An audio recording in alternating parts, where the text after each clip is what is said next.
सूर्यकोटि समप्रभ निर्विघ्नं कुरु मे देव सर्वकार्येषु सर्वदा सरस्वती नमस्तुभ्यं वरदे कामरूपिणी विद्यारम्भं करिष्यामि सिद्धिर्भवतु मे सदा। गुरुर्ब्रह्मा गुरुर्विष्णु गुरुर्देवो महेश्वरः गुरुः साक्षात् परब्रह्म तस्मै श्री गुरवे नमः। सर्वमङ्गलमाङ्गल्ये शिवे सर्वार्थसाधिके शरण्ये त्र्यम्बके गौरी नारायणी नमोस्तुते।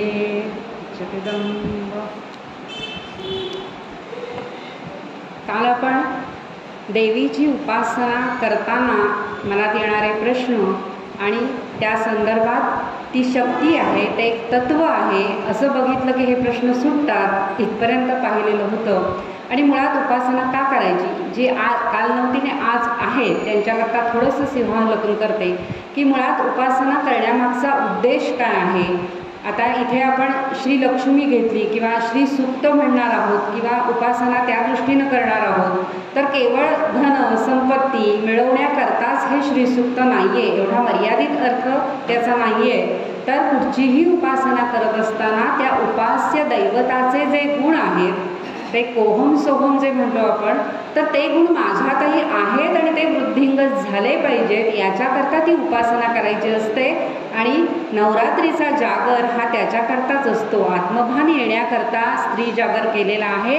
तर इथे स्त्री आणि पुरुष असं न बघता जी श्री आहे, जी विद्या आहे, जी लक्ष्मी आहे तिचीच अनेक रूपं आहेत, तिला अनेक नावांनी ओळखलं जातं आणि ती आणि परमतत्व ही एकरूप आहेत आणि ती कार्य करत असतात। हे तत्व डोळ्यासमोर ठेवून आपण त्या उपासनेकडे पाहायचं असतं असा आपला विषय झाला होता। आणि अशी ही उपास्य दैवत कोणतीही प्रत्येकाची वेगवेगळी असू शकतात। तर अशा या दैवतांकडे पाहताना मी तुम्हाला उपनिषदातला श्लोक सांगितला होता की यन मनसा ध्यायते तद वाचा वदती यद वाचा वदती तद कर्मणा कुर्वती आणि यद कर्मणा करोती तद अभिसंपद्यते। उपास्य दैवताची पूजा करता करता, तिचं ध्यान करता करता, त्याच्याबद्दल चिंतन करता करता ते गुण आपल्यामध्ये विकसित करायचे आहेत असं ठरवल्यानंतर ती उपासना खऱ्या अर्थानं फलद्रूप होते असं म्हटलेलं आहे। तर या दृष्टीनं भृशुंडी ऋषींची कथा आहेच की अगदी वाल्या कोळी आणि आपण नारद मुनींची जशी कथा आहे तशीच ती कथा आहे। त्या कथेमध्ये मी फार शिरत नाही। तर ते त्या उपासनेला लागल्यानंतर हळूहळू त्यांनाही सोंड आली असं म्हटलेलं आहे की तसेच ते दिसायला लागले, स्वरूपता आली त्यांच्यामध्ये। तर इथे हे बाह्य स्वरूपता जरी असली तरीसुद्धा आंतरिक विश्वसुद्धा आपलं यामुळे समृद्ध होत असतं, मनःशांती मिळत असते आणि आपण आपला विकास साधायचा असतो याच्यातून। हेच उपासनेचं आपलं फळ आहे हे लक्षात घ्यायचं असतं। त्या दृष्टीनं श्री सूक्ताकडे पाहायचं आहे। श्री सूक्ताचं अर्थसौंदर्य उलगडत असताना त्या त्या अर्थानुसार त्याची व्याप्ती किती आहे हे विशेष करून मला सांगायचं आहे। तर जेव्हा आपण श्री असं म्हणतो किंवा लक्ष्मी असं म्हणतो तेव्हा मी काल म्हटलं की आपल्या डोळ्यापुढे पैशानी जे जे मिळवता येईल ते ते सगळं येतं। मग बंगला असेल, गाडी असेल, सोनं नाणं असेल, हे सगळं आपण श्री म्हणून बघतो आणि लक्ष्मी म्हणून बघतो, तर ते चूक काही नाही। तर ते आहेच, पण त्याच्याबरोबर अभ्यासक असं सांगतात की श्री किंवा लक्ष्मी म्हणजे एवढंच नसून काय काय आहे त्यांनी मोठी यादी सांगितलेली आहे की त्याच्याबरोबर तुम्हाला आरोग्य पाहिजे, निरोगी निरामय आरोग्य अतिशय महत्त्वाचं आहे। कारण चणे आहेत पण दात नाही अशी जी म्हण आहे की सगळं काही तुमच्याजवळ आहे, पंचपक्वान्नांचं ताट भरलेलं आहे पण मला डायबेटीस आहे, खाता येत नाही अशी स्थिती होते। तर अशा दृष्टीनं तुमचं आरोग्य हे चांगलं पाहिजे। ते शारीरिक आरोग्य चांगलं हवं तसं मानसिक आरोग्यसुद्धा चांगलं हवं। आज तुम्ही बघाल लाखोंनी पगार मिळवणारी मुलं आहेत, मोठं पॅकेज असं आपण म्हणतो, तर ती डिप्रेशनमध्ये जाताना दिसत आहेत। बरीच जण आता सायकोलॉजिस्टची कामं वाढलेली आहेत। आता AI येऊ घातलेलं आहे आणि AI आल्यानंतर आल्यानंतर म्हणजे कृत्रिम बुद्धिमत्ता आल्यानंतर अनेक जॉब जातील असं म्हणतात. तर मग राहतील कुठचे जॉब? तर सायकॉलॉजिस्टचा जॉब राहणार आहे, भरपूर लागणार आहे गरज. कारण आज पैसा भरपूर मिळवत असताना या मुलांना टार्गेट आहेत, ती टार्गेट पूर्ण नाही झाली तर टेन्शन वाढतं आणि इतका पैसा मिळवायची सवय झाल्यावर ती नोकरी सोडायची सुद्धा तयारी नसते आणि मग ही मुलं डिप्रेशनमध्ये जातात. या दृष्टीनं तुम्ही मानसिक खंबीरसुद्धा असलं पाहिजे, बदलत्या परिस्थितीत ॲडजस्ट होता आलं पाहिजे. या दृष्टीनं तुमचं शारीरिक आरोग्य, तुमचं मानसिक आरोग्य ही सुद्धा एक संपत्ती म्हणून त्याच्याकडे आपल्या ऋषीमुनींनी पाहिलेलं आहे. त्याच्याबरोबर तुमच्या घराचं गोकुळ झालं पाहिजे. घरामध्ये मुलं बाळं, पुत्र पौत्र असं म्हटलेलं आहे ना, तर मुलं बाळं हसतं खेळतं सगळं घर असलं पाहिजे. दास दासी असल्या पाहिजेत, आल्या गेल्याचं घर असलं पाहिजे. ही लोक सांगतात माझ्याकडे आलं गेलं भरपूर असतं आणि हीच माझी श्रीमंती आहे असं म्हणतात की नाही, तर ही सुद्धा श्रीमंती आहे. तुमच्याकडे सगळीजणं येती जाती राहिला पाहिजेत. अन्न धनधान्य, पूर्वी शेती प्रधान सगळी आपली अर्थव्यवस्था होती, त्या दृष्टीनं जमीन जुमला हे सगळं त्याच्यामध्ये मोडतं. याच्याहूनही विशेष म्हणजे तुमचं चारित्र्य, तुमचं शील हे सुद्धा संपत्ती आहे. म्हणजे विवेकानंद जेव्हा इंग्लंडला गेले आणि त्यांना त्यांच्या त्या भगव्या वस्त्रावरून काहीतरी गुंडाळलंय म्हणून जेव्हा लोक हसले, तेव्हा त्यांनी असं सांगितलं की आमच्या देशामध्ये शील आणि चारित्र्यावरनं लोकांची प्रतिष्ठा ठरवली जाते, तुमच्या देशामध्ये टेलर ठरवत असेल. तर अशा पद्धतीनं हे शील आणि चारित्र्य ही सुद्धा संपत्ती मानलेली आहे. निर्व्यसनी सर्वजण असणं ही सुद्धा संपत्ती मानलेली आहे. गडगंज श्रीमंती आहे, पण घरात व्यसनी माणसं आहेत तर किती त्रास होतो ते भोगत असतात, ते आपण पाहत असतो. तर त्या दृष्टीनं निर्व्यसनी असणं ही सुद्धा संपत्ती मानलेली आहे. आणि याच्याच बरोबर मुख्य म्हणजे तुमच्याकडे औदार्य असलं पाहिजे, तुमच्याकडे दयाभाव असला पाहिजे, तुमच्याकडे समाजभान असलं पाहिजे, तुमच्याकडे जे आहे ते दुसऱ्याला उपयोगी कधी ना कधी पडलं पाहिजे, या दृष्टीनं समाजभान असलं पाहिजे, तुमच्याजवळ राष्ट्रप्रेम असलं पाहिजे. ह्या सगळ्यांची यादी त्यांनी केलेली आहे. 700 गोष्टी आहेत, मी अगदी 8-9 सांगितल्या असेल. 700 गोष्टी संपत्तीमध्ये धरलेल्या आहेत, श्री म्हणून मानलेल्या आहेत, लक्ष्मी म्हणून मानलेल्या आहेत. तर अशा श्री लक्ष्मीचं आपण आर्जव करतोय, आपण उपासना करतोय हे लक्षात घेतलं पाहिजे. पहिला श्लोक जो आहे, आता याच्यामध्ये सुद्धा उदात्त अनुदात्त असे स्वर आहेत. स्वर, आघात, त्याच्यातून निर्माण होणारा नाद, ती स्पंदनं ही आपल्या मनाला अतिशय सुखद अशी वाटतात, आल्हाददायक वाटतात, मनशांती देणारी असतात. कुठची स्तोत्र जर त्या पद्धतीनं म्हणजे त्या वेळेला छंदोबद्ध रचना होत्या, आजच्यासारखं नवकाव्य नाही, त्या छंदांमधून बांधलेल्या या रचना त्या छंदाच्या चालीत जर आघातांनुसार व्यवस्थित म्हटल्या तर ती जी स्वरांची कंपनं आहेत ही कंपनं आपल्यापर्यंत मनशांती पोचवतात. आणि म्हणून माफ करा सांगते की अनुराधा पौडवालने नवीन संगीतकारांनी संगीतबद्ध केलेली स्तोत्र मजा म्हणून ऐका, पण उपासना म्हणून तिकडे वळू नका.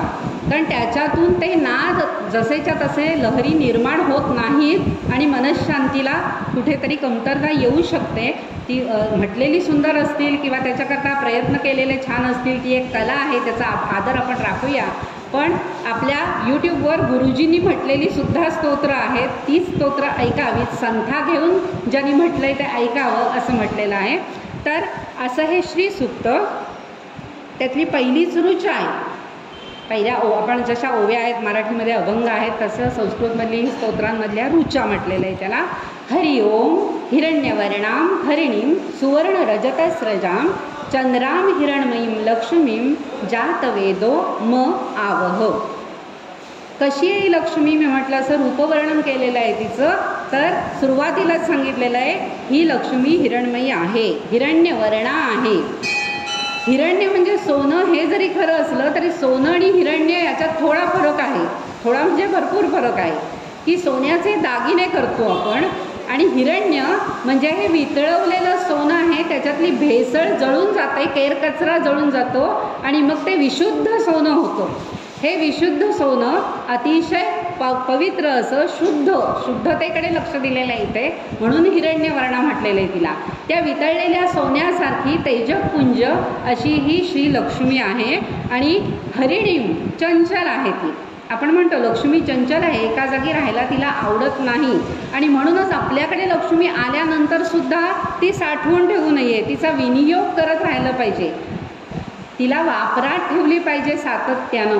तुम्ही दानधर्म करा, तुम्ही शेतीमध्ये तिला गुंतवा, व्यापारात गुंतवा, कुणाला तरी गरजूला द्या, तर ही सतत वापरात राहिली पाहिजे लक्ष्मी. तिला चंचल राहायला आवडतं, एका जागी स्थिर राहायला तिला आवडत नाही. आणि आपण बघितलं मित्रो म्हणून जी नोटाबंदी झाली त्यावेळेला अक्षरशः स्थानिक बँकांना रात्रीचे कर्मचाऱ्यांना फोन येत होते की पैशाचं काय करायचं, कसे ठेवायचे, कारण थोडी मुदत दिलेली होती आणि मग ते पैसे टाकून द्यावे लागले, इतके लोकांनी रचून ठेवलेल्या नोटा होत्या. तर अशी ही साठवून ठेवलेली लक्ष्मी उपयोगाची नाही, ती चंचल आहे, तिचा स्वभाव चंचल आहे. आणि कशी आहे, हरिणीम सुवर्ण रजतस्रजाम, सोन्या चांदीनं मढलेली आहे, दाग दागिन्यांनी नटलेली आहे, त्या माळा तिने परिधान केलेल्या आहेत अशी आहे. अशी असून सुद्धा सुवर्णवर्ण असून सुद्धा हिरण्यवर्ण असून सुद्धा चंद्राम असं तिला म्हटलेलं आहे. ती तापदायक नाही, ती तेजाळलेली आहे. पुढे तिला म्हटलेलं आहे जाज्वल्य आहे तिच्यात, तरीसुद्धा ती चंद्रासारखी शीतल आणि आल्हाददायक आहे. आणि अशी ही लक्ष्मी ती काय कर, चंद्राम हिरणमयीम लक्ष्मीम जातवेदो म आवह, हे जातवेदा, हे पवित्र अग्नी, तिला माझ्याकडे तू घेऊन ये, तिला बोलाव असं म्हटलेलं आहे या ऋषींनी. हे ऋषी मी तुम्हाला काल म्हटले 4 ऋषींनी रचलेल्या ह्या वेगवेगळ्या ऋचा आहेत. त्याच्यामध्ये आनंद आहे, चिखलीत आहे, कर्दम आहे आणि इंदिरा सूत. तर अशा पद्धतीचे हे 4 ऋषी ते पुत्रवत आहेत लक्ष्मीला. लक्ष्मीचे जे पुत्र सांगितलेले आहेत त्यांची यादीसुद्धा खूप आहे, म्हणजे पुत्रवत असलेले, तर लाडके असलेले भक्त किंवा कार्य करणारे ऋषी यांना पुत्र म्हटलेले. तर ह्या 4 ऋषींनी या ऋचा रचलेल्या आहेत. तर अशा पद्धतीनं इथे पहिल्याच ऋचेमध्ये जातवेदाला सांगितलेलं आहे की तिला घेऊन ये. ही आपली परंपरा आहे की जातवेद म्हणजे पवित्र अग्नी. म्हणजे आज आपण काळेपेटीनं दिवा लावतो किंवा गॅसवर उदबत्ती लावून मग दिवा लावतो, तर तसा हा अग्नी नाही. हा शुद्ध अग्नी आहे, हा पवित्र अग्नी आहे, हा वेदीवरचा अग्नी आहे. तो कसा तयार होतो, इथे कुठे यज्ञ झाले असले तर तुम्ही बघितलं असेल की लाकडांच्या घर्षणातून तो तयार केला जातो. एक अरणी असते, घुसळण असते रवीसारखं, आणि त्याने घर्षण करून तो अग्नी प्रदीप्त केला जातो. तो पवित्र आहे, तो शुद्ध आहे. आणि अशा ह्या शुद्ध पवित्र अग्नीला हे काम त्यांनी सांगितलेलं आहे. कारण आपली पद्धतच ही आहे की आपण इहलोकात राहणाऱ्या लोकांनी जे जे काही देवकार्य केलेलं आहे ते पोचवण्याचं काम किंवा माध्यम जर काय असला तर हा जातवेदाचा अग्नी आहे. हा पवित्र अग्नी ते आपलं सगळं पोचवतो, तिथपर्यंत त्या भावना पोचवतो. यज्ञामध्ये जी हविद्रव्य घातलेली असतात ती तो भागसुद्धा देवदेवतांना मिळाला की देवदेवता पुष्ट होतात, त्यांचं सामर्थ्य वाढतं. आणि म्हणून यज्ञ हवन वगैरे झालं पाहिजे, तर ते सुद्धा पोचवण्याचं काम ह्या अग्नीमार्फत होतं, या पवित्र जातवेदातर्फे होतं. म्हणून या ऋषींनी त्या जातवेदाला सांगितलेलं आहे जातवेदो म आवह, या देवीला माझ्याकडे तू घेऊन ये. तर अशा पद्धतीनं हा जातवेद आपल्याकडे कसा आला, मनू जेव्हा आला किंवा सृष्टीची जेव्हा निर्मिती झाली त्यावेळेला त्यांनी काही पुत्र निर्माण केले. काहींनी म्हटलंय ब्रह्मदेवानी केलं, काहींनी म्हटलं मनूचे पुढचे हे पुत्र आहेत. त्याच्यात भृगु ऋषी आहेत, म्हणजे परशुरामांचे पूर्वज, वंश, आधीचे वंश. तर पहिले भृगु ऋषी आहेत. परशुरामानं ही सगळी आपली नगरी अपरांत भूमी परशुरामाने वसवलेली आहे 400 योजना समुद्राला हटवून. तर अशा या परशुरामांचे जे पूर्वज आहेत, पहिले आहेत पुरुष, मूळ पुरुष, ते भृगु ऋषी आहेत. या भृगु ऋषीने आपल्यावर एवढे अनंत उपकार केलेले आहेत. सगळं आजचं जे विज्ञान आहे ते विज्ञान भृगु ऋषींनी आपल्याला ज्ञात करून दिलं. हा अग्नीसुद्धा त्यांनी शोध लावून लोकांना सांगितला की या अग्नीद्वारे सगळं आपण काही करू शकतो म्हणून. त्याच्यावर सामवेद गायनानंतर सुद्धा अग्नी निर्माण होतो हे सुद्धा भृगु ऋषींनी सांगितलं. भृगु ऋषी, आता हा विषय आणखी वाढेल की भृगु ऋषींनी अग्नीबरोबरच सूर्याच्या तेजाबद्दल सुद्धा सांगितलेलं आहे की सूर्य किती उपयोगी आहे, सूर्याच्या किरणांमध्ये बसल्यानंतर किती रोग दूर होतात. आणि आज आपण बघतो डॉक्टरकडे गेलात तुम्ही, या 50 नंतरचे सगळे आज डी जीवनसत्व कमी झाले म्हणून गोळ्या दिल्या जातात. का? तर आपण सूर्य आहे तसाच आहे, आम्ही सूर्याच्या किरणांमध्ये जात नाही, प्रकाशात जात नाही, त्यामुळे डी जीवनसत्व कमी पडतं. ते सुद्धा भृगु ऋषींनी सगळं सांगितलं. स्वयंपाक सिद्धीचे सगळे प्रयोग ऋषींनी आणि त्यांच्या पत्नींनी केलेले आहेत. एवढं आपल्या या परंपरेनं आपल्याला दिलेलं आहे. तर असा हा जातवेद भृगु ऋषींनी आणलेला, आपल्यापर्यंत आणलेला, त्याचे उपकार आपल्यावर आहेत. तर अशा या जातवेदाला या ऋषींनी सांगितलं की आमच्या ह्या लक्ष्मीला तू घेऊन ये. दुसरी ऋचा आहे ताम म आवह जातवेदो लक्ष्मीम अनपगामिनीम. लक्ष्मीम अनपगामिनीम हे महत्त्वाचं आहे. ताम आवह जातवेदो लक्ष्मीम अनपगामिनीम यस्याम हिरण्यम विंदेयम गामश्वम पुरुषानहम. ही लक्ष्मी, तिला आवाहन कर जातवेदा. पुन्हा सांगतं जातवेदा हे पवित्र अगदी, तिला घेऊन ये तू. हां, पण ती कशी आण? ती लक्ष्मी आहे, ती गामिनी आहे, जाणारी आहे. तिला एका जागी राहायचं माहीत नाही, ती जाणारी आहे. तर अपगामिनी आहे. अप म्हणजे दूर, आणखी दूर दूर जाणारी आहे. पण मला कशी हवी आहे? अनपगामिनी, दूर न जाणारी लक्ष्मी माझ्याकडे तू घेऊन ये. हे जातवेदा माझ्याकडे ही घेऊन ये. यस्याम हिरण्यम विंदेयम गामश्वम पुरुषानहम. आता हे पुन्हा परत परत सगळं हे येणार आहे की काय काय येणार आहे.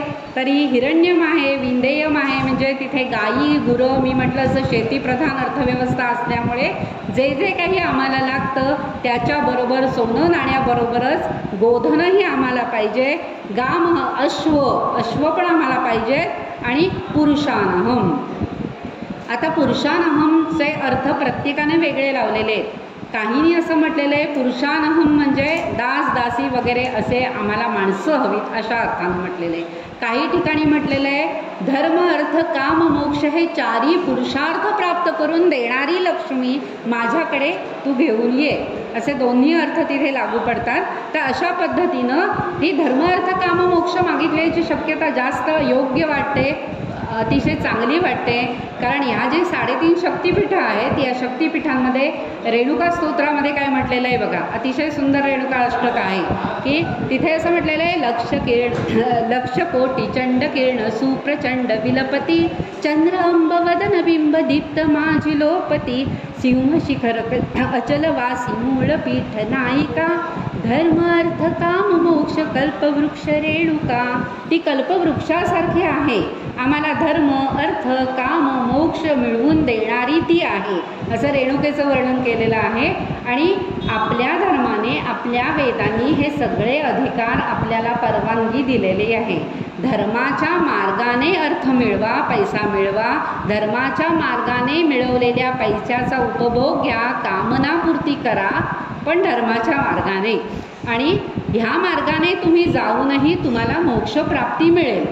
आणि म्हणून हे 4 टप्पे त्या क्रमानं सांगितलेले आहेत. धर्म आधी, धर्माला अनुसरून अर्थ, धर्माला अनुसरून अर्थप्राप्तीतून कामनापूर्ती, आणि या मार्गाने कुठेही तुम्ही इकडे तिकडे न होता गेलात तर तुमचा मोक्ष ठरलेला आहे. मोक्षप्राप्ती ही तुम्हाला मिळते.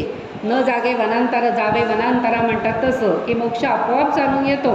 त्याच्याकरता वनात जायला नको, भगवी वस्त्र नेसायला नको, फक्त धर्मानुसार वागा. तर अशी ही लक्ष्मी माझ्याकडे तू घेऊन ये. स्थिर राहणारी लक्ष्मी माझ्याकडे तू घेऊन ये. अतिशय महत्त्वाचं आहे. कारण लक्ष्मी आल्यानंतर काय होतं, आमची मनस्थिती बदलते, आमचा अहंकार वाढतो आणि अलक्ष्मी येण्याची शक्यता जास्त आहे. पुढे त्यांनी सांगितलं आहे त्या अलक्ष्मीचा सुद्धा तुम्ही नाश करा.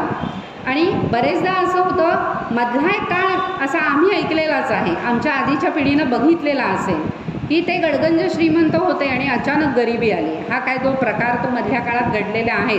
कारण शेतीवर अवलंबून सगळी अर्थव्यवस्था असल्यामुळे जर अवर्षण झालं किंवा अतिवर्षण झालं आणि नुकसान झालं की सगळं काही खर्च केलेला सुद्धा निघत नाही, असे प्रकार घडलेले आहेत. आत्ता जी चिपळूणला आणि महाडला पूरस्थिती येऊन गेली 21-22 सालामध्ये, त्यावेळेला असंच गडगंज श्रीमंत असलेली लोक रस्त्यावर आली आणि दुसऱ्यांनी दिलेले वापरलेले कपडे त्यांना वापरावे लागले. हे आम्ही पाहिलं आहे. कारण बाजारपेठच बुडाली. तुमच्याकडे किती बँक बॅलन्स असला आणि पैसा असला तरी काही उपयोग नाही. त्यामुळे जे आहे ते वापरावं लागलं त्यांना. तर अशी स्थिती ही येते अनेकदा. आणि म्हणून ती लक्ष्मी मागताना सुद्धा ती ऋषींनी किती विचारपूर्वक मागितलेली आहे ती बघा, की लक्ष्मीं मन पगामिनीं, दूर न जाणारी माझ्याकडे कायम वास करेल अशी लक्ष्मी मला, हे जातवेदा, पुन्हा म्हटलेलं हे जातवेदा मला तू घेऊन ये. त्याच्यानंतर तिसरी ऋचा आहे अश्वपूर्वाम रथमध्याम हस्तिनाद प्रबोधिनीम. इथे प्रमोदिनीम पण म्हणतात आणि प्रबोधिनीम पण म्हणतात, दोन्ही अर्थ छान लागतात. अश्वपूर्वाम रथमध्याम हस्तिनाद प्रबोधिनीम श्रियं देवीम उपहवये श्री रमा देवी जुषताम. कशी आहे देवी? अश्वपूर्वाम, तिच्या पुढे रथाचे घोडे आहेत, ती रथावर मध्यभागी आरूढ झालेली आहे. आणि हस्तिनाद प्रबोधिनीम, आता हत्ती चित्कार करतायत, हत्ती नाद करतायत आणि या हत्तीच्या चित्कारांनी प्रमोदित, प्रमोदिनी म्हटलं तर प्रमोदित होणारी, आनंदित होणारी अशी ती आहे. कारण हत्ती तिला प्रिय आहेत आणि त्यामुळे हत्तींच्या आवाजाने, हत्तींच्या चित्काराने आनंदित होणारी ती, असाही अर्थ होतो. आणि प्रबोधिनी म्हटल्यावर जागृत होणारी. मग जागृत लक्ष्मी काही झोपलेली असते का जागृत होणारी म्हटल्यावर? तर हो, समुद्रमंथनाच्या वेळेला जी लक्ष्मी आलीवर त्यावेळेला ती ध्यानात होती आणि हत्तीने चित्कार केल्यानंतर ती जागृत झालेली आहे आणि त्या अर्थानं सुद्धा ती प्रबोधिनीम हा शब्द तिथे योग्य पडतो. अश्वपूर्वाम रथमध्याम हस्ती नाद प्रबोधिनीम श्रियं देवीम उपहवये श्री रमा देवी जुषताम. तर अशी ही देवी उपवयी, आदरानं तिला बोलावलेलं आहे की ती येऊ देत. आणि बृहती छंद, इथून पुढे बृहती छंद सुरू झाला आहे. अनुष्टुप छंद आहे, 4 छंद आहे तिथे, इथून थोडी चाल बदलते कारण बृहती छंद इथे आलेला आहे. त्यामुळे अशा लक्ष्मीला तू बोलून घे.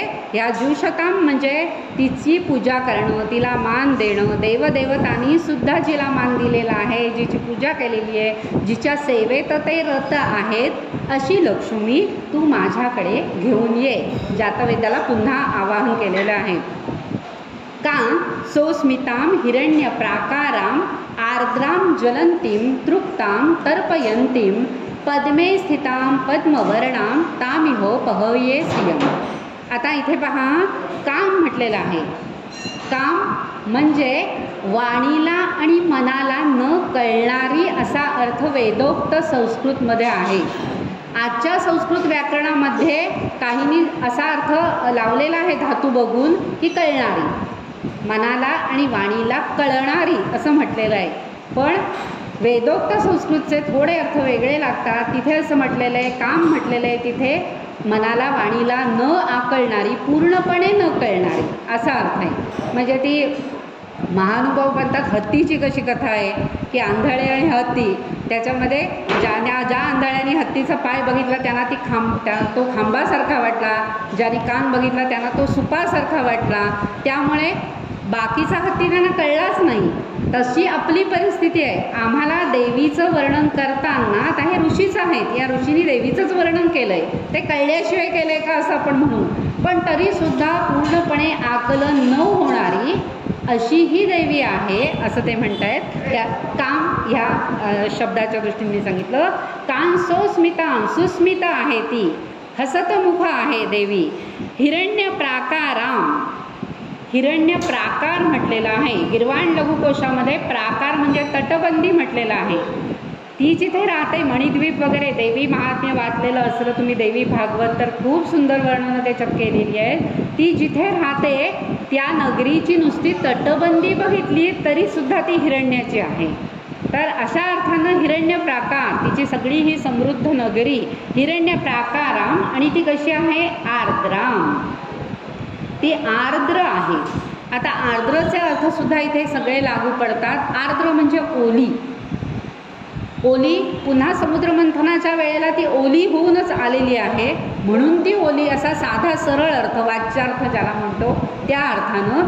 दुसरा अर्थ ती आर्द्राम आहे म्हणजे करुणामयी आहे, तिला दयेचा पाझर आहे, दयेचा ओलावा तिच्यामध्ये आहे आणि तो अतिशय महत्त्वाचा असतो आणि त्या दृष्टीनं ती आर्द्रा आहे. आणि तिसरा अर्थ तोही लागू पडतो, आर्द्रा नक्षत्रावरची ती आहे म्हणून ती आर्द्रा आहे. ही तिन्ही विशेषणं इथे उपयोगी पडतात किंवा योग्य ठरतात. तर अशी ही आर्द्राम आहे आपल्या दृष्टीनं, भक्तांच्या दृष्टीनं ती करुणामय आहे, हे महत्त्वाचं आहे. ही देवी आपल्यावर कृपा करणारी आहे, तिच्यात दयेचा पाझर आहे, ओलावा आहे आणि ती आपल्यावर कृपेची बरसात करणारी आहे, अशी ती आर्द्रा आहे. हे खूप महत्त्वाचं आहे. आणि आपल्यात ते गुण यावेत, मी जे म्हटलं ते याच अर्थाने की ती लक्ष्मी मला प्राप्त झाल्यानंतर माझ्याकडून दिली जाते तेव्हासुद्धा ती आर्द्रतेने दिली गेली पाहिजे. द्यायचं म्हणून दिलं असं होता कामा नये. आणि म्हणून आपल्याकडे कर्मकांडामध्ये दक्षिणा देताना ती सुपारी, तुळशीचं पान, काही नाणं असेल त्यात ओलं करून दिलं जातं. त्या ओलं करण्याला खरा अर्थ नाही आहे. ते ओलं आतून पाहिजे, मनापासून दिलं गेलं पाहिजे. तिथे आर्द्रता पाहिजे, मनाचा ओलावा पाहिजे, प्रेम पाहिजे. त्या प्रेमातून ते दिलं गेलं पाहिजे. असं आर्द्रता तिच्याजवळ जी आहे ती आमच्यात यावी. हिरण्यप्राकाराम आर्द्राम, पुढे म्हटलेलं आहे ज्वलंतीम. ही सगळी तिची विशेषणं आहेत. आता ज्वलंतीम म्हणजे अशी आग ओकणारी असा अर्थ नाही. जाज्वल्य म्हणतो ना आपण, की जाज्वल्य आहे तिचं तेज, तर असं हे तेज असणारी आहे. तृप्ताम तर्पयंतीम, ती स्वतः पूर्ण काम आहे, तृप्त आहे. मी म्हटलं असं की स्वामींच्या एका अभंगामध्ये पूर्ण काम झालो मी असं म्हटलेलं आहे रामनाम घेतल्यानंतर. तर इथे पूर्ण काम होणं म्हणजे तृप्त होणं, काही नको असणं, सगळ्यात समाधानी असणं म्हणजे तृप्त असणं. ती स्वतः तृप्त आहे. आणि दुसरी महत्त्वाची गोष्ट, तृप्ताम तर्पयंतीम, तुम्हाला सुद्धा तृप्त करणारी आहे, आम्हाला भक्तांना तृप्त करणारी अशी ती आहे. कांसोस्मिताम हिरण्यप्राकाराम आर्द्राम ज्वलंतीम तृप्ताम तर्पयंतीम पद्मे स्थिताम पद्मवर्णाम. आता ही कितीदा तरी पद्म ही विशेषणं आलेली आहेत तिला, की ती पद्मामध्ये स्थित आहे, ती कमळामध्ये स्थित आहे, ती पद्मवर्णाची आहे, रंगाची आहे. आता हे एकदा म्हणतात पिंगला वर्ण, एकदा म्हणतात सोन्याचा रंग, एकदा म्हणतात चंद्राचा रंग. वेगवेगळी रूपं आहेत तिची, प्रत्येक वेळेला भासमान होणारी. तर इथे ती पद्मवर्णाम आहे. पद्म इथे कमळ म्हणजे स्कॉलरशिपमध्ये समानार्थी शब्दाला कमळाला अनेक शब्द येऊ दे, पण प्रत्येकाचा अर्थ इथे वेगळा आहे. पद्म म्हटल्यावर लाल रंगाचं कमळ, तिला लाल रंग अतिशय प्रिय आहे, त्यामुळे ती पद्मामध्ये स्थित आहे, म्हणजे लाल रंगाच्या कमळामध्ये स्थित आहे. फोटो आपण बघतो, पद्मवर्णाम आहे म्हणजे तो लालिमा तिच्यातही आलेला आहे, तिच्या वर्णामध्ये आलेला आहे इथे. म्हणून पद्म ह्याचा अर्थ जिथे जिथे तुम्हाला पुढे बऱ्याच ठिकाणी येईल ते लाल रंगाचं कमळ असं लक्षात घ्या. पुंडरीक म्हटल्यावर पांढऱ्या रंगाचं कमळ येतं. त्याच्यानंतर सरोज म्हटल्यावर सकाळी सूर्यप्रकाशात उमलणारं आणि सूर्यास्ताला मिटणारं कमळ ते सरोज आहे. आणि कुमुदिनी म्हणजे चंद्रप्रकाशात उमलणारं आणि चंद्रास्त झाल्यावर मावळणारं ते कुमुदिनी आहे. सगळी कमळच म्हणून म्हटलं स्कॉलरशिपला देऊ देत ते समानार्थी शब्द म्हणून, पण त्यांचे अर्थ थोडे अर्थछटा वेगवेगळे आहेत. तर अशा प्रकारची ही लक्ष्मी पद्मामध्ये स्थित आहे, पद्मवर्णाची आहे म्हणजे लालिमा तिच्यात आहे. तामिहो पहये सिंहम, ही अशी लक्ष्मी मला प्राप्त होऊ दे. तर इथे ही लक्ष्मी प्राप्त होणार आहे. तर ही आर्द्रा असली पाहिजे, हे इथलं लक्षण आपण महत्त्वाचं, की आपल्यामध्ये सुद्धा ती आर्द्रता आली पाहिजे, दयाभाव आला पाहिजे, करुणा आली पाहिजे, या दृष्टीनंही ती लक्षात ठेवायची आहे. आणि देवदेवतांनी सुद्धा हीच अपेक्षा आपल्याकडनं केलेली आहे. की तुम्ही जर बघितलं तर ज्ञानेश्वरीमध्ये म्हणजे मूळ गीतेमध्ये जेव्हा भगवंत सांगतात की पत्रम पुष्पम फलम तोयम, तिथे काय त्यांनी सांगितलेलं आहे, अभंग अनुवाद जो स्वामींनी केलेला आहे तो अतिशय सुंदर केलेला आहे. तर त्याच्यात त्यांनी असं म्हटलेलं आहे, जाण पार्था जळ पत्र पुष्प फळ मीश हे केवळ भजावया. पत्र पुष्प फळ जे काय तू मला देणार आहेस ते केवळ एक साधन आहे मला भजण्यासाठी, माझ्यापर्यंत येण्यासाठी. पण त्याच्या पाठीमागे अनन्य अशी तुझी जी भक्ती आहे त्याच्याशीच केवळ माझा संबंध आहे, बाकी तू काय आणलंस याच्याशी माझा संबंध नाही, असं कृष्ण गीतेमध्ये सांगतोय. आणि आपल्याला माहिती आहे की हाच कृष्ण जेव्हा विदुराकडे गेला तेव्हा विदुराच्या पत्नीनं भक्तिविभोर होऊन त्याला केळी खायला घालायला घेतली. केळं सोलते, केळं टाकते, साल भरवते, हा खातोय. म्हणजे इथे सांगायचा उद्देश हा आहे, तिची जी भावना आहे प्रेमाची भक्तीची भावना आहे तीच मला प्रिय आहे. तुम्ही काय देता याचं महत्त्व नाही आहे, ते कुठच्या भावनेनं देता ते महत्त्वाचं आहे. आणि या दृष्टीनं त्या भावना इथे अतिशय महत्त्वाच्या आहेत. इथे एक मजेचा अनुभव सांगते. प्रेमानंद महाराज म्हणून आहेत, तर त्यांनी आता ही नवरात्र सुरू झाल्यावर सांगितलं भक्तांना की तुमचे काही प्रश्न असतील देवीच्या उपासनेच्या संदर्भात ते विचारा मला. तर एका बाईनं असं म्हटलं की मी अतिशय भक्तीनं सगळं काही करते आणि त्या देवीचं दर्शन व्हावं असं एक मन मला सांगत असतं, पण दुसऱ्या बाजूला तिचं जर मी घरात एकटी असताना दर्शन झालं तर मला भीती वाटते. तर ते म्हणाले भीती कसली तुला वाटते? तर ती म्हणाली भीती वाटते म्हणजे ते आता सिंहावर बसून येणार ना. तर ते म्हणाले की ती माता आहे आणि मातेचा मांड असलेला सिंह हा गायीसारखा असतो, तर तुला कशाला त्रास देईल? तू तिच्याकडे माता म्हणून बघण्यात कमी पडतीयस. आईनं कितीही उग्र रूप घेतलं, आईनं एखादा फटका दिला तरी मूल तिलाच बिलगतं आणि रडतं. भीती नाही वाटत तिची, तात्पुरती भीती असते ती. तर त्यामुळे तिला आई म्हणून जर तू संबोधत आहेस तर ती भावना तुझ्यात पूर्ण उतरली नाही आहे आणि म्हणून तुला असं वाटतंय. त्यामुळे त्या दृष्टीनं हा विचार केला पाहिजे. तर इथे भावना महत्त्वाची आहे, या दृष्टीनं ही ऋचा आहे ती बघितली पाहिजे. त्याच्यानंतर 5वी ऋचा. चंद्रां प्रभासां यशसा ज्वलंतीं श्रियं लोके देवजुष्टामुदारां तां पद्मिनीमीं शरणमहं प्रपद्ये अलक्ष्मीर्मे नश्यतां त्वां ऋणे. इथेही महत्त्वाचे जे शब्द आहेत तिथेच मी भर देणार आहे. बाकी सगळे तेच आलेले शब्द आहेत की चंद्रासारखी असलेली, प्रभासां चंद्राप्रभा, यशसां इथे यश म्हणजे कीर्ती आहे. आपण जे यश अपयश मिळवतो स्पर्धांमध्ये ते अपेक्षित नाही आहे. कीर्ती असाच संस्कृतमध्ये त्याचा अर्थ आहे यशचा. तर कीर्ती देणारी, कीर्ती असलेली, ज्वलंती म्हणजे मगाशीच आपण बघितलं की अतिशय जाज्वल्य अशी असणारी, श्रियं लोके देवजुष्टामुदारां या लोकांमध्ये यश कीर्ती मिळवून देणारी आणि देवदेवतांनीही जिला पूज्य मानलेलं आहे, सेवा केलेली आहे अशी ही तां पद्मिनीमीं शरणमहं प्रपद्ये. 2 शब्द यातले फक्त महत्त्वाचे आहेत की पद्मिनीमीं आणि पुढे अलक्ष्मीर्मे नश्यतां. तर इथे बरीच जण पद्मिनीम म्हणतात, पण शब्द आहे पद्मिनी, त्यातला नी दीर्घ आहे, मी सुद्धा दीर्घ आहे आणि पुढे अनुस्वार आहे. तर त्याचं कारण असं की पद्मिनी मीम म्हणताना तिथे ईम हे बीज आलेलं आहे, बीज मंत्र आलेला आहे. तो अतिशय आवडता बीजमंत्र आहे देवीचा आणि त्यामुळे तो म्हणताना चुकवायचा नाही. दोन्ही नी आणि मी दीर्घच उच्चारायचे, पूर्ण उच्चारायचे आहेत. तर पद्मिनीमीं शरणमहं प्रपद्ये. तर इथे हे पद्मिनीमीं महत्त्वाचं आहे.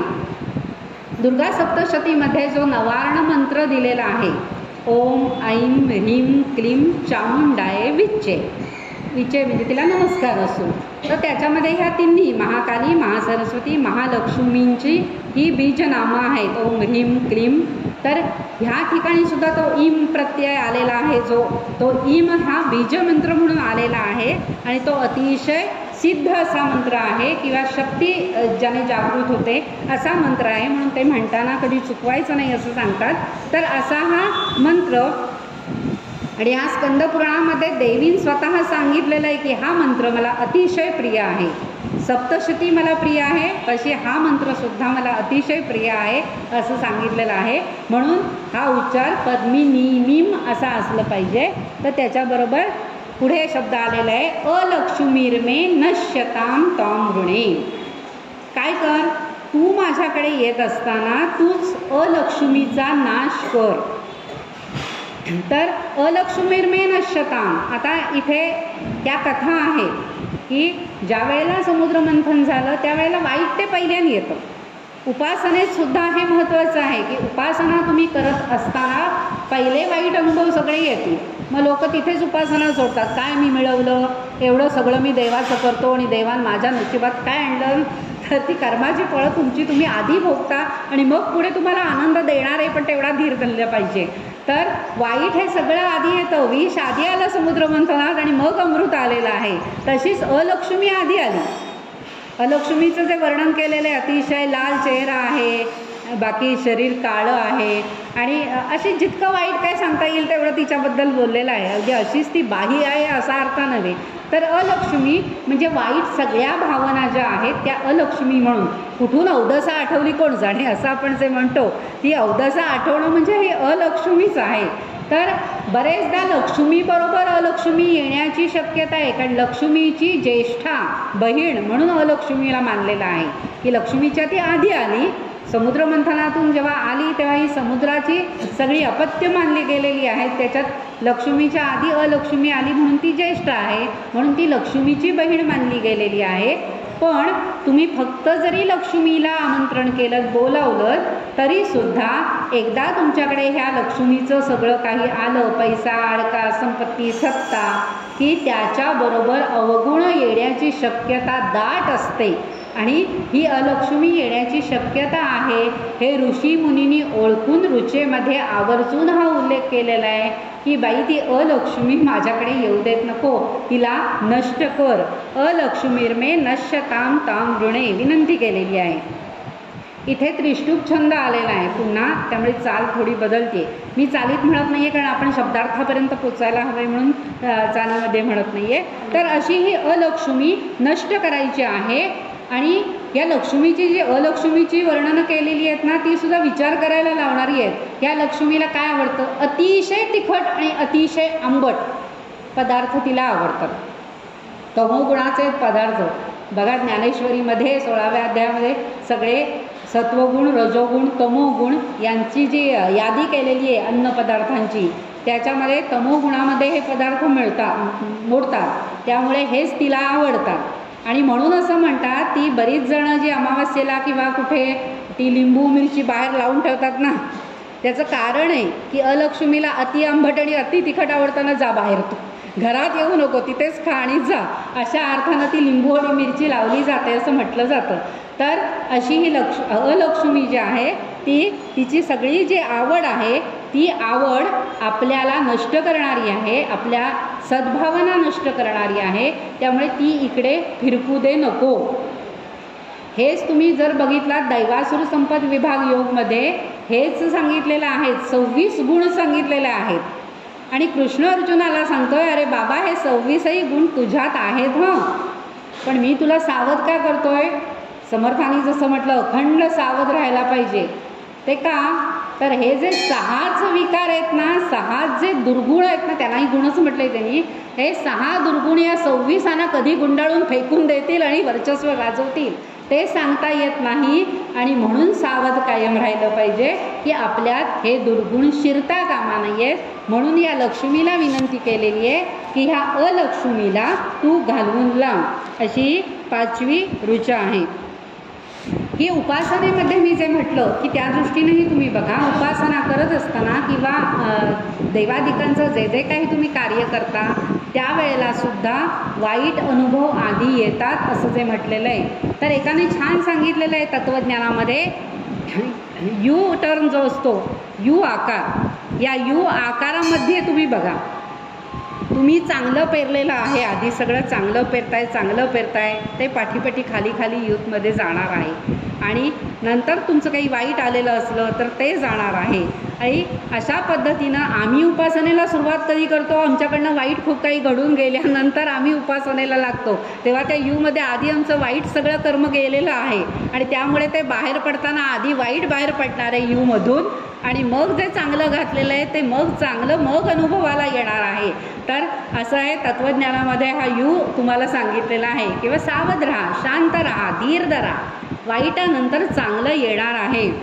मी बरेच म्हणून मी परत पुन्हा मला आवडतं ते पुन्हा सांगते, कारण तेच श्रोते जरी असले तरी ते तुम्हाला पुन्हा ऐकायला आवडेल. की सीतेने जे सांगितलं, की सीतेला सांगितलं तिला काही वनवासाची अट नव्हती की तू जाऊ नको वनवासाला, तू राजमहालात राहा, तू नाजूक आहेस, तुला झेपणार नाही हे सगळं, त्यामुळे तू बरोबर येऊ नको, तुला माहीत नाही आहे किती कष्ट पडतील ते. त्याच्यावर तिने सांगितलं, माझ्या आईनं माझ्या मनाची तयारी केलेली आहे, रात्रीनंतर दिवस आणि दिवसानंतर रात्रही येतेच, त्यामुळे मी इतके वर्ष सुख भोगलंय, आता तितके वर्ष तितक्याच पटीत मला दुःख भोगावं लागणार आहे, ह्याची माझी मनाची तयारी आहे असं ती सांगते. तर ही तयारी आपण ठेवली पाहिजे, तर येणाऱ्या संकटांना आपण सामोरं जाऊ शकतो. तर अशा अर्थानं ही अलक्ष्मी आपल्याला घालवायची आहे. 6वी ऋचा.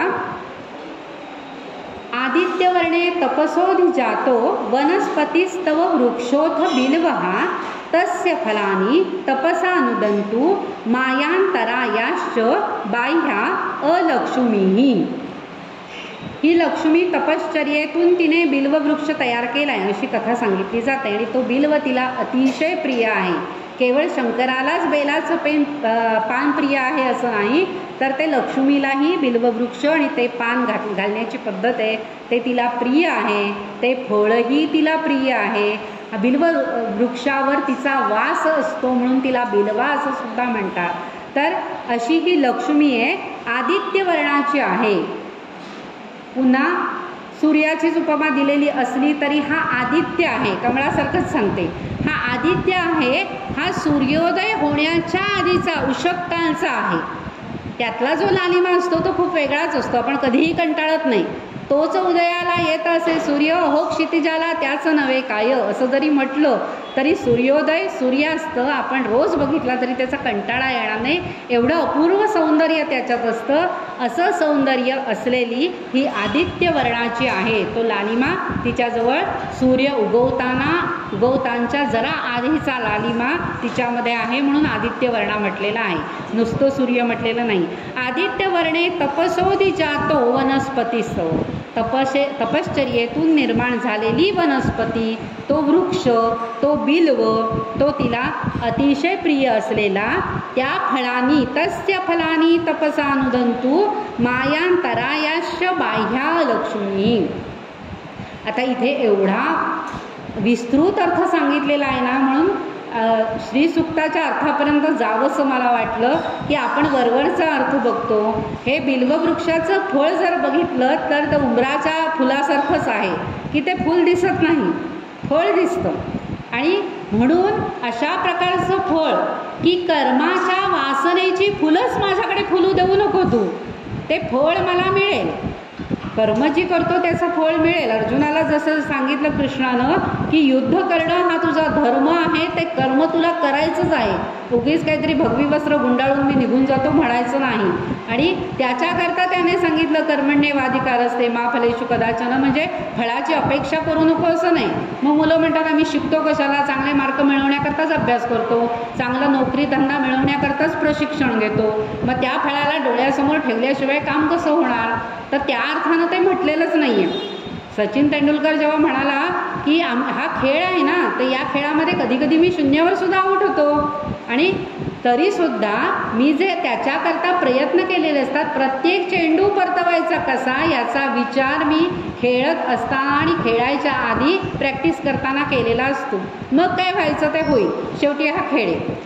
शेवटी आपला संसारसुद्धा हा खेळच आहे, आपलं जीवनसुद्धा हा खेळच आहे. आपण शून्यावर जाऊ किंवा शतक करू, पण ती कर्म जी करायची आहेत ही कर्म निष्ठेनं केली पाहिजेत, प्रामाणिकपणे केली पाहिजेत. त्यांच्या फळांची अपेक्षा करायला नको, ती फळं मिळणारच आहेत, त्याला वासनेची फुलं येऊ द्यायची नाहीत. बिल्वफळासारखी बिल्वफळाची फुलं दिसत नाहीत म्हणून ही उपमा वापरलेली आहे. तर अशा ह्या मायांतरायाश्च बाह्या अलक्ष्मीही, मनातला मोह मायांतरायाश्च, मनामधला मोह दूर कर असं तिला सांगितलेलं आहे लक्ष्मीला. त्या अलक्ष्मीला तू दूर कर, अशी ही 6वी ऋचा आहे. उपयतु मां देवसखः कीर्तिश्च मणिना सह प्रादुर्भूतो सुराष्ट्रेस्मिन् कीर्तिं वृद्धिं ददातु मे. उपयतु मां देवसखा. पुन्हा आता अनुष्टुप छंद सुरू झाला आहे त्यामुळे साधी नेहमीची चाल येणार आहे. तर देवसखः, देवाचा मित्र म्हणजे कुबेर, कुबेराला घेऊन ये. आता कुबेर हा सुद्धा लक्ष्मीपुत्र मानलेला आहे, कारण लक्ष्मीनं कुबेराला खजिनदार म्हणून नेमलेला आहे, वेल्थ मॅनेजर. तर इथे तो कुबेर रक्षण करतो, तो इतका प्रामाणिक आहे हो की तो इकडचं तिकडे होऊ देत नाही, इतकं रक्षण करतो. पण असंही लक्ष्मीला अभिप्रेत नव्हतं, ती चंचल आहे स्वतः, ती म्हणते हे ठेवून काय करायचं, मग विष्णू तिला म्हणाले, अगं मग गणपतीला नेम. त्याचा विनियोग करण्याकरता खजिनदार तो राहू देत, कारण प्रामाणिक खजिनदार लागतो, खाष्ट. तर आम्ही जेव्हा चिपळूणला संमेलन घेतलं लाखांची उलाढाल होती, म्हणजे कोटीच्या कोटी उड्डाणे म्हणून पेपरला कुचेष्टेनं येत होतं. तर त्याचे जे खजिनदार ठेवलेले होते ओक्सर, ते संपूर्ण लायब्ररी ज्यांनी उभी केली, नोकरी धंदा न करता पूर्ण तिथे वाहून घेतलं. असे जे 2-4 जण आहेत की त्यांच्याबद्दल खूप आदर लोकांना आहे, ते जरी गडबडीत जरा 5,000 रुपये काढून द्या म्हणाले, इथे सही करा तरच देईन, असं ते सांगायचे. ते कुणालाही भीत नव्हते, तुम्ही कितीही मोठे असा, मी खजिनदार आहे ना, ते प्रामाणिकपणेच काम झालं पाहिजे. कुबेर हा तसा आहे, म्हणून कुबेर तर ठेवलाच पाहिजे, कुबेर हाही तिचा लाडका आहे, पण माझ्या सगळ्या संपत्तीचा विनियोगही व्हायला पाहिजे, लोकांना गरजेला उपयोगी पडली पाहिजे. म्हणून गणपतीची सुद्धा तिने तिथे नियुक्ती केलेली आहे. म्हणून आता दिवाळीमध्ये लक्ष्मी पूजनाला काही जण कुबेराबरोबर गणपतीची सुद्धा पूजा करतात. तो गणपती का, असा जर प्रश्न पडला तर हे दोन्ही तिथे नेमलेले आहेत म्हणून आहेत. तर उपैतुमाम देव सखा असा हा कुबेर, त्याला ते सांगतायत ऋषी की तू ये कुबेरा. म्हणजे बघा ना, मूल आलं की आई पाठवून येणारच की नाही, त्यामुळे कुबेर येऊ दे, नुसता कुबेर नाही तर कीर्तिश्च मणीना सह, कीर्ती येऊ दे, त्याच्याबरोबर मणीही येऊ दे. आता काही थोर अभ्यासकांनी मणीचा अर्थ चिंतामणी असा लावलेला आहे, की चिंतामणी म्हणजे सगळं काही आपल्या इच्छित वस्तू, चिंतिलेल्या वस्तू देणारा असा अर्थ लावला आहे. तो चुकीचा होत नाही, पण इथे जो सूट होतो अर्थ, जुळतो अर्थ, तो जर बघितला तर मणिग्रीव आहे. तर मणिग्रीव हा कुबेराचा मुलगा आहे, काही ठिकाणी मित्र म्हटले पण मुलगा आहे. आता नातू आलाय, मुलगा आलाय, मग आई पाठवून येणार ना, लक्ष्मी येणार पाठवून, तेव्हा कुबेरा तू ये, मणीला पण घेऊन ये आणि तू काय कर, प्रादुर्भूतो सुराष्ट्रेस्मिन कीर्तिम वृद्धिम ददातु मे. अतिशय महत्त्वाचा उदात्त विचार आहे. हे सगळं मला हवं आहे, मला कीर्ती हवी आहे, मला संपत्ती हवी आहे, माझ्याकडे लक्ष्मी येऊ दे, आणि ही लक्ष्मी येत असताना कशी येऊ दे, सुराष्ट्रेस्मिन, सुराष्ट्राकरता येऊ दे, माझ्या राष्ट्राकरता, माझ्या चांगल्या राष्ट्राकरता त्या लक्ष्मीचा उपयोग मला करता येऊन देत. आपल्याकडे स्वातंत्र्य युद्धामध्ये कितीतरी बायकांनी पाटल्या बांगड्या आपल्या काढून दिलेल्या आहेत की माझ्या भूमीला स्वातंत्र्य मिळावं, म्हणून हे सगळं त्यांनी केलेलं आहे. तर हे राष्ट्र सुराष्ट्र व्हावं, आधी ते सुराष्ट्र होतंच ऋषीमुनींच्या काळात, वैभवशाली होतं, ते सुराष्ट्र अधिकाधिक संपन्न व्हावं म्हणून मला कीर्ती पाहिजे, वृद्धी पाहिजे. इथे वृद्धी व नाही आहे, वृद्धी धरलेल्या नाही आहे, तर इथे कीर्तिम वृद्धिम म्हणताना वृद्धीचा अर्थ आहे कष्ट करून मिळवलेला पैसा मला पाहिजे. महाभारतामध्ये उद्योग पर्वामध्ये व्यासांनी तिथे उद्योग लक्ष्मी म्हणून कल्पना केलेली आहे की उद्योग करून, काम करून मला लक्ष्मी पाहिजे. आयतं बसून खायला वडिलार्जित इस्टेट नव्हे, तर मी काम करावं, माझ्याकडून ते प्रयत्न झाले पाहिजेत. अशा प्रकारचे ते सगळे विचार, त्या भावना माझ्यापर्यंत घेऊन येणारी लक्ष्मी मला हवी आहे. कीर्तिम वृद्धिम ददातु मे. आता ही उद्योग लक्ष्मी माझ्याकडे हवी आहे, ती सुराष्ट्राकरता हवी आहे. ही जी उदात्त भावना आहे, ही भावना आपल्या लोकांनी जपली आहे. आणि सगळ्यांना आठवून बघा, लोकमान्य टिळकांना मंडालेची शिक्षा झाली किंवा सावरकरांना शिक्षा झाली, तेव्हाही अगदी त्याच्या पाठी गेलात बापू गोखलेंपर्यंत, म्हणजे मराठेशाहीचा अस्त झाला त्यावेळेला शेवटची लढाई लढत असताना पेशव्यांना वाचवण्याकरता बापूंनी जी प्रयत्नांची शिकस्त केलेली आहे, पराकष्ट केलेली आहे, पराक्रम गाजवलेला आहे, तलवार अंगावर घेऊन वीरमरण स्वीकारलेलं आहे, या तिघांनाही आमिष दाखवण्यात आलेलं होतं. टिळकांना सांगितलं होतं, टिळक तुम्ही काळजी करू नका, तुमची प्रकृती ठीक नाही आहे ना, मंडालेत तुम्ही जाणार नाही, याची व्यवस्था मी करतो, या कागदावर सही करा. केली नाही त्यांनी कोऱ्या कागदावर सही. मी म्हणे राष्ट्र विकायला काढलेलं नाही आहे. अशी सुराष्ट्राला प्रेम देणारी, त्याची भावना जपणारी माणसं आमच्याकडे झाली. आणि बापू गोखलेंच्या बाबतीतही तेच झालं. दुर्दैव असं की बापू गोखले गेल्यानंतर तिथे त्यांचं स्मारक झालं अष्टीला, आणि अष्टीला ते स्मारक झाल्यानंतर अनेक लोक त्या स्मारकाचं दर्शन घ्यायला यायला लागले, त्यांच्याबद्दल फार चर्चा व्हायला लागली, ते प्रेरणास्थळ ठरलं. इंग्रजांना तेसुद्धा बघवलं नाही, त्यांनी ते खोदून आत घातलं आणि तिथे तळं केलं. आता सरकारकडे अर्ज करावे लागत आहेत की आमच्या बापूंची स्मृती पुन्हा जागृत व्हावी म्हणून त्या तळ्यातून ते वर काढा. किती दुर्दैव आहे. तर या लोकांनी या राष्ट्राकरता खूप काही केलेलं आहे. असं आमचं सुराष्ट्र आहे, अशी आमची परंपरा आहे. म्हणून ऋषीमुनी सांगतायत की ही परंपरा आम्हाला जपायची आहे. म्हणून आमच्या राष्ट्राच्या भल्याकरता, कल्याणाकरता ती लक्ष्मी माझ्याकडे येऊ दे. 10 मिनटं अजून घेऊ ना, काल 5 मिनटं कमी घेतली. क्षुत्पिपासा 8वी ऋचा आहे. क्षुत्पिपासा मलाम ज्येष्ठाम अलक्ष्मीम नाशयाम्यहम. पुन्हा पुन्हा ते अर्थ आले, तिथे आपण पटकन पुढे जाऊ.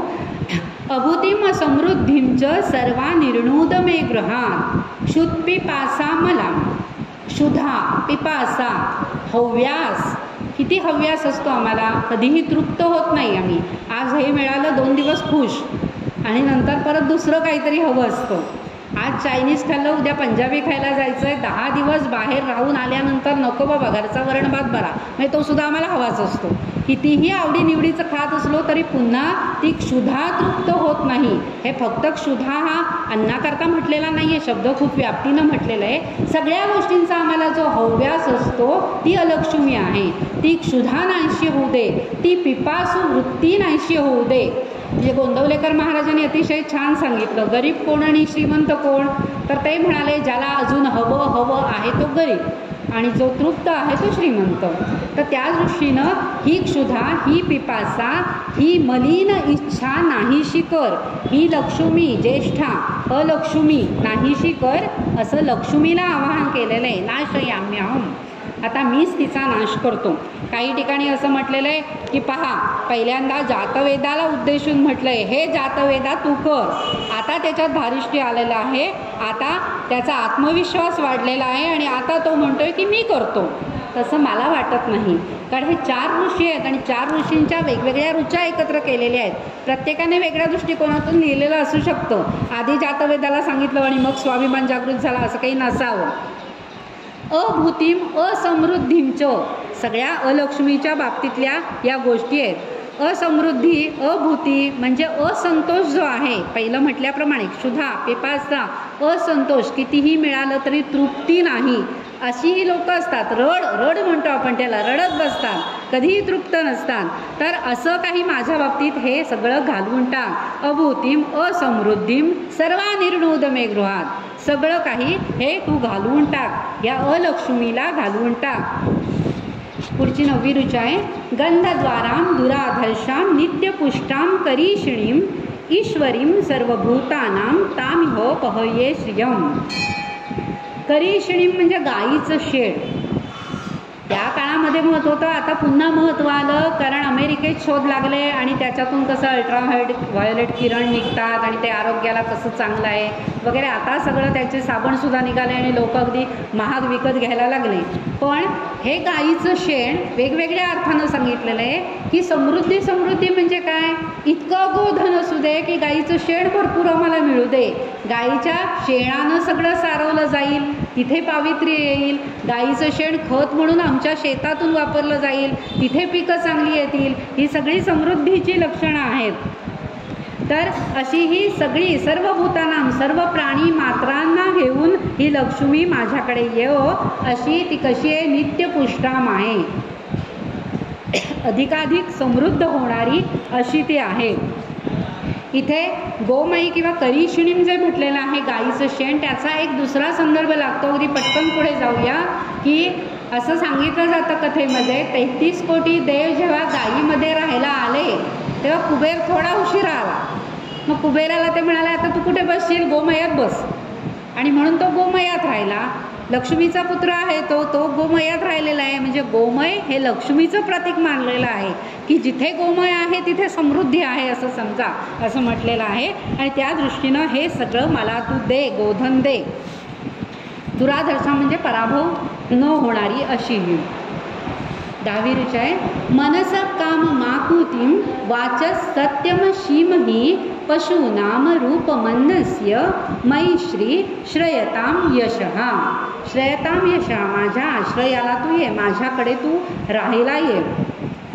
आणि इथेही तेच परत म्हटलेलं आहे, पशूनाम रूपमन्नस्य, रूपमन्यस्य, रूप अन्न अस्य म्हणजे पशूंकडून येणारं दूध तूप, ही जी समृद्धी आहे ही सगळी तू दूध दुभतं सगळं घेऊन ये, अन्नधान्य पिकून ये.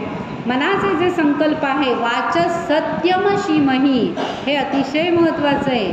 मी मनानं जे संकल्प करेन ते प्रामाणिकपणे बोलेन आणि पूर्ण होतील, अशी लक्ष्मी मला पाहिजे. वाम मार्गानं आलेली मला लक्ष्मी नकोय म्हणून हस्तिनाद प्रबोधिनीं पण ती पाहिजे. तर अशी लक्ष्मी जी खरं बोलल्यावर मला प्राप्त होणार आहे, अशी लक्ष्मी मला हवी आहे. सत्यमशीम, इथे सत्याचं महत्त्व प्रतिपादित केलेलं आहे म्हणून तो शब्द अतिशय महत्त्वाचा आहे. की वाईट असं वाटतं की ज्यांनी पिढी घडवायची त्या शिक्षकांच्या बाबतीतही हे अनुभव आहेत. म्हणजे अजूनही अतिशय आदर्श शिक्षक आहेत, ते चांगले विद्यार्थी घडवत आहेत, अक्षरशः तन मन धन खर्च करतायत, वेळ देत आहेत, त्यांच्याबद्दल अतिशय आदर आहे. पण आज अशी स्थिती आहे, चिपळूणमध्ये निरंकारी बाबांचं संमेलन होतं, खेड्यापाड्यातून पुरुष येतात तिथे. आणि आमच्या इथल्या लोकांचा अनुभव असा, खेड्यातून येणारा माणूस चिपळूणला दारूची बाटली घेतल्याशिवाय जात नाही. आणि म्हणून तिथल्या शॉपीनं त्या मोठा स्टॉक ठेवलेला होता. पण सुदैवाने निरंकारी बाबांचे संस्कार असे होते, तिथला एकही माणूस यांच्याकडे फिरकला सुद्धा नाही. मला ऐकायला काहीतरी वाटलं, तो माणूस सांगत होता मालक तेव्हा. आणि 8 दिवसातच शिक्षकांचं संमेलन होतं, दुसरा ट्रक गोव्याहून तातडीनं मागवावा लागला. तर अशी ही नीतिभ्रष्टता वाढायला नको, प्रामाणिकपणाही हवा. हा प्रामाणिकपणाचे सुद्धा अनुभव म्हणजे आमच्या इथे कॉलेजच्या इथे मी काहीतरी स्टेशनरी घेतली कॉलेज करतास, तर तो म्हणाला पावती हवी आहे का. तो म्हटलं नको पावती, एवढेसे मी काही पैसे घ्यायला ती पावती जमा करा आणि पैसे घ्या असलं काही मी करणार नाही आहे. तो म्हणाला हो मॅडम खऱ्याची पावती घ्यायला काय, हे तुमचे लोक शिक्षक स्टेशनरी करता एवढी मोठी यादी करतात, 2 वह्या घेतात मी आणि खोटे पैसे घेतात, तर तुम्हाला खरं घ्यायला काय. तर ही इतकं वाईट वाटतं या गोष्टीचं की याच्याकरता अशी लक्ष्मी मला पाहिजे. सत्यमशीमही, माझी वाणी खरंच बोलेल, प्रामाणिक राहील, अशी लक्ष्मी माझ्याकडे यायला पाहिजे. चाणक्याचं उदाहरण पण आहे, राहवत नाही, वेळ झालाय. की चाणक्याकडे जेव्हा लोक आले होते त्याच्या घरी, त्यावेळेला तो काम करत बसलेला होता राज्यकोशाचं. त्यावेळेला ते लोक आले, त्याने त्यांना विचारलं तुम्ही कशा करता आलेले आहात, खाजगी कामं करता आलात की राजदरबारी काही काम आहे. तर ते म्हणाले नाही नाही, आम्हाला तुमच्याशी वैयक्तिक काम आहे. तर म्हणाले 2 मिनटं थांबा. त्याने तो दिवा विझवला, समयीपूर्वी दिवे असत तेलाचा, तो विझवला आणि दुसरा दिवा लावला. त्या लोकांना काही कळलं नाही. ते म्हणाले तुम्ही आता चांगली ते दिवा पेटलेला होता, प्रकाश पडत होता, ती समयी विझवलीत आणि दुसरी का लावलीत. तर तो म्हणाला मी राज्यकारभाराचं काम करत होतो, तो राज्यकोशातला पैसा त्या तेलाला खर्च झालेला आहे. आता तुम्ही माझ्याकडे वैयक्तिक कामं करता आलात ना, मी आता माझ्या घरातल्या पैशांचं तेल लावून दिवा लावलाय, आता बोला. इतकी प्रामाणिक लोक आमची होऊन गेली आणि म्हणून आपण म्हणतो परंपरा आमची महान आहे. तर असा प्रामाणिकपणे येणारा पैसा मला हवा आहे. कर्दमेन प्रजा भूता मयी संभव कर्दम श्रियं वासय मे कुले मातरम पद्ममालिनीम. कर्दम हा तिचा मुलगा म्हणजे ऋषी आहे, पुत्र मानलेला. तर कर्दमाला सुद्धा सांगितलंय, जसं ह्याला सांगितलं कुबेराला तू माझ्याकडे ये, तसा कर्दमही माझ्याकडे येऊ दे. हे कर्दमा तू माझ्याकडे तिला घेऊन ये, लक्ष्मीला घेऊन ये, तुझ्या आईला घेऊन ये. पण कशा करता, वासय मे कुले, फक्त माझ्याकरता नाही, त्रिकोणी कुटुंबाकरता नाही, माझ्या कुळाकरता घेऊन ये, माझ्या अख्ख्या कुळामध्ये तू वास करायला ये असं सांगितलेलं आहे. पद्ममालिनी, पद्माच्या माला धारण करणारी अशी ही म्हणजे आपली जी सगळ्या भावना आहेत ना ऋषीमुनींनी व्यक्त केलेल्या, सर्वे सुखिनः सन्तु सर्वे सन्तु निरामया, जे काही करायचं ते सगळ्यांच्या भल्याकरता करायचं, माझ्या सगळ्या कुळाचा उद्धार करायला ये असं ते सांगतायत. 12वी रुच आहे. आपस्रजंतु स्निग्धानी चिकलित वसमे गृहे. जसं कर्दमाला बोलावलं, जसं याला बोलावलं, चिकलिताला बोलावलेलं आहे आता की हे चिकलिता, चिकलित पुत्र ऋषी, की तूही माझ्याकडे ये. नीच देवी मातरम श्रियं वासय मेकुले, माझ्या कुळामध्ये तू ये असं म्हणत असताना चिकलित वसमे गृहे असं म्हटलेलं आहे. चिखलीचे सुद्धा 2-3 अर्थ निघतात. चिखलीत याचा अर्थ चिखल असा आहे. चिखल यावा याच्याकरता पर्जन्य छान पडायला हवं, म्हणजे आमची शेती चांगली पिकेल, या अर्थानंही चिखलीत शब्द आहे. चिखलीत हे तत्त्व घेतलेले हे ऋषी आहेत, जे वरुणदेवाला आव्हान करतात, ते ऋषीही माझ्याकडे येऊन देत आणि सगळं धनधान्य विपुल होऊ देत. अशा हा चिखलीत म्हणजे लक्ष्मीचा पुत्र माझ्याकडे आपतत्व रूपामध्ये येऊ दे. आर्द्राम, पुन्हा तिथी विशेषण आलेली आहेत. आर्द्राम पुष्करिणीं पुष्टीं पिंगलां पद्ममालिनीं चंद्राम हिरणमयीं लक्ष्मीं जातवेदोम आवह. आता दोन्ही श्लोक तुम्हाला एकदम सांगते. कधी कधी उलटे म्हणतात किंवा छापलेले उलटे असतात. आधी चंद्र आहे आणि मग सूर्य आहे. संथा घेतलेल्या एका मैत्रिणीने मला सांगितलं, नाही आधी सूर्य म्हणायला आमच्या गुरुजींनी सांगितलंय. म्हटलं का सांगितलं? तर ती म्हणाली अशी कशी, सूर्यवरचा म्हणून सूर्य आधी घ्यायचा आणि मग चंद्र घ्यायचा. तर मी म्हटलं कवी कल्पना करत असताना चढत्या क्रमाने नाही का आपण करत, आधी चंद्र मग त्याच्यावरची उपमा म्हणून सूर्य, अशा अर्थानं तुम्ही का नाही बघत? हे आमचे सहज झालेले वाद होते. पण इथे अर्थाकडे मी जेव्हा गेले तेव्हा चंद्र आधी आणि सूर्य नंतर हे कळतंय. ते बघा, आर्दाम पुष्करिणीं पुष्टीं पिंगलां, पिंगल वर्णाची ती आहे. पद्ममालिनीं, पद्ममाला धारण करणारी आहे. चंद्राम हिरणमयीं लक्ष्मी, ती हिरण्यवर्णाची असली तरी पुन्हा चंद्रासारखी शीतल आहे, आल्हाददायक आहे. जातवेदो माव, हे जातवेदा हे पवित्र अग्नी, तिला माझ्यासाठी तू बोलावून घे. पुढे म्हटलेलं आहे आर्द्राम ह्यकरिणीं यष्टीं सुवर्णाम हेममालिनीं सूर्याम हिरणमयीं लक्ष्मीं जातवेदो माव. इथे पहिला चंद्र आणि मग सूर्य का? आता तिचं वर्णन जे केलेलं आहे ते करिणीं यष्टीं, वेताची काठी तिच्या हातात आहे, धर्मदंड तिच्या हातात आहे, धर्मानं वागा तर मी राहीन असं ती सांगते. तर हा धर्मदंड तिच्या हातात असल्यामुळे आता ती चंद्रासारखी तुम्हाला सोज्वळ रूप दाखवत नाहीये, ती सूर्यासारखी जाज्वल्य तेजस्वीच झालेली आहे. आणि अशा या लक्ष्मीला तू माझ्याकडे बोलवून घे. आता पुढचा 15वा जो आहे तो प्रसार पंक्ती आहे, म्हणजे मोठा श्लोक आहे की तिथे फलश्रुती 16 सुरू होते. यस्यां हिरण्यं प्रभूतं गावो दास्यो श्वान विंदेयं पुरुषानहम. आम्हाला हे सगळं काही आधी जी मागणी केलेली आहे, गाई दे, अश्व दे, हे सगळं हिरण्य दे, सोनं दे.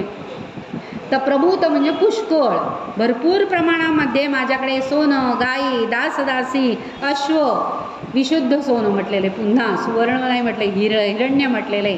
असं विशुद्ध सोनं म्हणजे विशुद्ध मन सोन्यासारखं, ते माझ्याकडे येऊ दे, ते मला प्राप्त होऊ देत.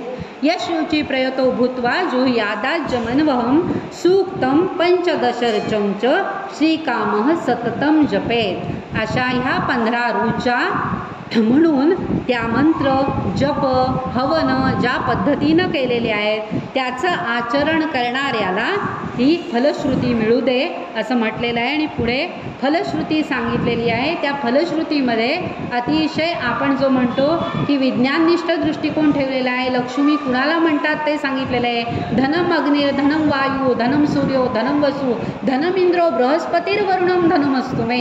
पर्यावरण पूरक सगळं वातावरण तयार व्हावं म्हणून तशी याचना तिथे केलेली आहे. त्या दृष्टीनं या फलश्रुतीमध्ये अतिशय महत्त्वाचा दुसरा जो एक हा आहे ऋचा आहे त्याचा फक्त उल्लेख करते की हे सगळी लक्ष्मी प्राप्त झाल्यानंतर न क्रोधो न च मात्सर्यम न लोभो ना शुभामती. अशुभ मती माझ्याकडे येऊ देत नको, वाईट विचार माझ्याकडे येऊन देत नको. तर अशा पद्धतीनं आपल्याकडे सगळी सत्ता आली की क्रोध येऊ शकतो, अशुभ विचार येऊ शकतात, तर मत्सर होऊ शकतो. राजसगुणाला तमोगुण जोडला गेला की जे जे मला हवं आहे ते माझ्याकडेच असलं पाहिजे आणि त्याच्याकडे आहे ते पण मला हवं, ही वृत्ती वाढते. हा तमोगुण राजसगुणात मिळाल्यावर होतं. तर तसा मत्सर माझ्यात येऊ देत नको, क्रोध येऊ देत नको, अशी ही याचना ऋषीमुनींनी केलेली आहे. आणि या सगळ्या भावना लक्षात घेऊन ही अशी विशुद्ध मनाची, राष्ट्रावर प्रेम करणारी, समाजभान जपणारी, औदार्य दाखवणारी, भावनेचा ओलावा असणारी अशी ही लक्ष्मी माझ्यामध्ये स्थित आहेस. त्या गुणांची वृद्धी माझ्यामध्ये होऊ देत आणि मी प्रयत्नानं लक्ष्मी प्राप्त करू दे, असं हे आपल्याला श्री सूक्त सांगत आहे. तर इथे अगदी 1 मिनिटात होणारा जो अपराध स्तोत्र आहे ते आपण म्हणूया, कारण त्याच्यामध्ये देवीबद्दल विचार करताना तुमच्या किंवा माझ्या मनात काही चुकीच्या भावना येऊ शकतात. मन आहे शेवटी. किंवा उच्चार करताना मी अगदी संथा घेतली असली आणि मला माहीत असलं तरी चुकीचा उच्चार होऊ शकतो. म्हणून हे देवी क्षमापण स्तोत्र आहे ते म्हणून मी थांबते. तुमच्या माझ्या सर्वांसाठीच ते म्हणते. अपराध सहस्राणि क्रियन्ते अहर्निशं मया दासोऽयमिति मां मत्वा क्षमस्व परमेश्वरी.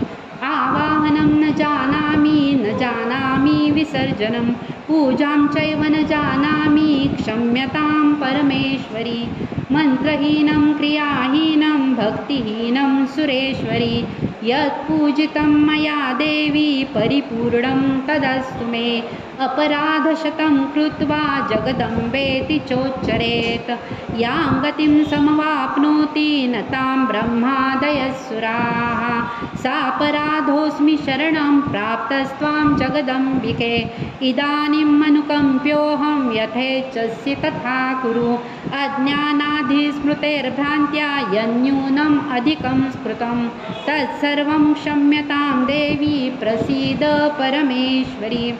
कामेश्वरी जगन्मातः सच्चिदानन्दविग्रहे गृहाणार्चामि मां प्रीत्या प्रसीद परमेश्वरी. गुह्यातिगुह्यगोप्तित्वं गृहाणास्मत्कृतं जपं सिद्धिर्भवतु मे देवी त्वत्प्रसादात् सुरेश्वरी.